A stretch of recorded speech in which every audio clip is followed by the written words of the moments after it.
So I'm here with Marc White after the 2-1 defeat at home to Havant at Waterlooville. What are your initial thoughts?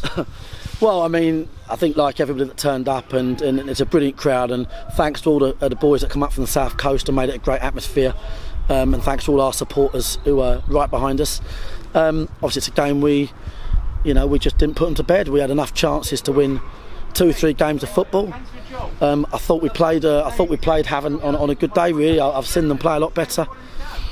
The formation we picked was a good formation against the way they set up. You just can't get into that many good positions in a game of football and not put teams to bed. We've gotten some great positions. I thought we could have gone in half time. A couple of goals to the good easy. We had a 3-on-1 with Briggsy. We've got into brilliant areas, and we just didn't put them to bed. And then second half, I thought they changed their formation, got more of a foothold in the game, but we were still really dangerous on the break. And we've had McShane and Jason have had a great chance. 10 minutes to go, 15 minutes to go, and again, how that's not gone in. We've forced a range of corners. We've done everything we need to do to win the game, and then conceded a last-second goal. And I can't blame the ref for our losing sequence. But I mean, what he's doing, playing the best part of 5 minutes when it's 4 minutes added on, and I can't possibly blame the ref. I'll make that really clear, right? But he should not have kept playing. There was no stoppages. You play a minimum of 4. There was not one stoppage, and he's playing into. Well, put it this way: by the time he blew up and we took the kick off, it's nearly 6 minutes. A good ref, really, or certainly a ref that considers the situation. It's a 1-1 game. He's played 4 minutes 45 or something when he gives a corner, and there's absolutely no reason for it. So, but what we can't do is find excuses. That is just bloody disappointing. That's happened to us. Both goals could have been dealt with better. That's for sure. Haven't kept plugging away. That's what good teams do. They kept plugging away. They're 3 points from Wilston now. 7 games to go. If the competition gets finished this year, they've got a great chance now. And actually, the teams that win these leagues are the teams that do exactly that. We had it last year. It wasn't a game they should have won. They'll know that. It's a game they stayed in. They weren't great on the day. They're a lot better than that. No, we obviously we've forgotten how to win. That's our biggest losing sequence since the West Sussex League in about 14 years ago, when we lost 7 on the spin. It's a real disappointment. Despite the result, there were obviously several positives to still take out of the game, and I felt when you reverted to 4 at the back, in the second half certainly we seemed to create a bit more chances and look more threatening. The 4. The 4 was, the 4 at the back was designed to. It wasn't really. I wasn't really thinking about clean sheets or nothing. It was more designed to counter how they play. They then changed their formation, and then it suited that even more. And that's why we got the ball into so many good areas. So, honestly, we've played teams recently that have given us a much better performance than what Havant gave us, and that's no disrespect to them. I didn't think they was amazing today. I'm pretty sure Paul wouldn't have thought the same. They're taskmasters, and I'd imagine that Paul and Ian, great managers, would have thought the same. That was a game we should have won, and talk about it until the cows come home. All of our supporters know that, and everybody's going to go home bitterly disappointed. It's a game we should have won, but what it's showing us is where we need to improve.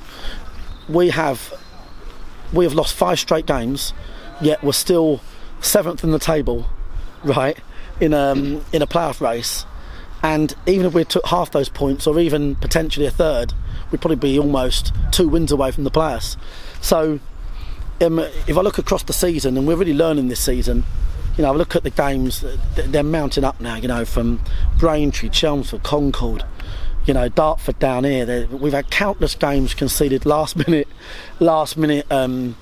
winners, and we're just not quite savvy enough. And I think that's why we brought in the likes of Callum Kennedy, more experience, and I think that's what there'll be a little bit more experience coming for next season. We're not savvy enough at the moment, and we need to. Our experience needs to improve. But having said that, a bit like the first year in the Bostik, the boys that are coming through the system here, your Isaacs, your Sam Beards, hopefully they'll learn from this season and they'll develop. But that's just not a game we should have lost. I don't think Havant in a million years would say they deserve to win it. It's a game we tossed away, but there can be no excuses for the losing run. You know. I would ask you about the upcoming game on next Saturday, but we're not entirely sure where the National League stand with everything that's going on at the moment. Do you have any update for anyone? Well, no, my update is really clear, is that I'm really glad. I think the National League, you know, have done the exact right thing. And I can't believe the amount of...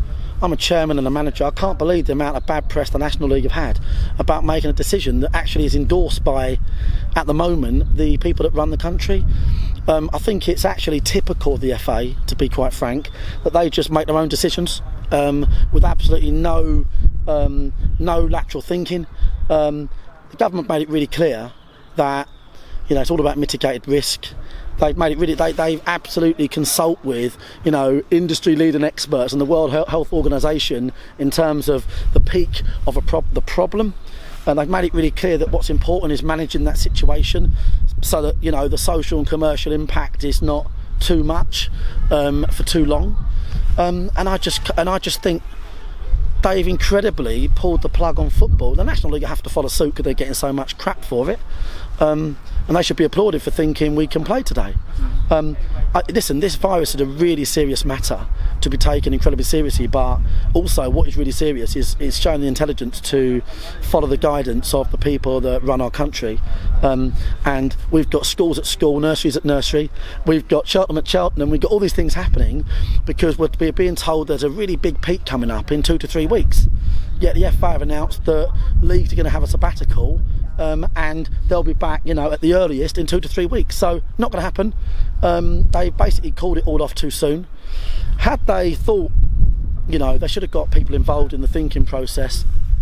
Really, what should have happened for me was because putting it this early, they're not going to finish the competition. They're not going to finish it. They're not going to finish 7-8 games and the playoffs and the FA Trophy runner Concord Rangers that really deserve to be there. They're not going to finish the competition. And that's going to be the problem now across the whole leagues. You know, they might have considered having let's face it, this is a problem that's up there with World War II in terms of decision making. And what maybe they should have done was think, do you know what, if we go Saturday, Tuesday, pull some fixtures forward if need be, they might have broke the back of the problem before the peak, because the government obviously at some point are going to say, hey guys, now's the time to really stop these things, now's the time to stay in, because they've announced that's the strategy. And then they might have left themselves a 3 or 4 game problem, or 2 or 3 game problem, and not a 7 or 8 game problem. So you know, I'm no expert. I'm speaking on behalf of what I've watched and studied. I run 3 businesses. I have a vested interest in all of these things. So, and you know, we talk about commercial impact, and football very much is one of those. And all the chairmen I've spoken to, the ones that understand the impact it's going to have on the club, also think that we should be under the government's guidance and nothing more than that. So, no doubt the National League will decide to pull the plug. I don't then see football returning anytime soon. Could be mid-April at best.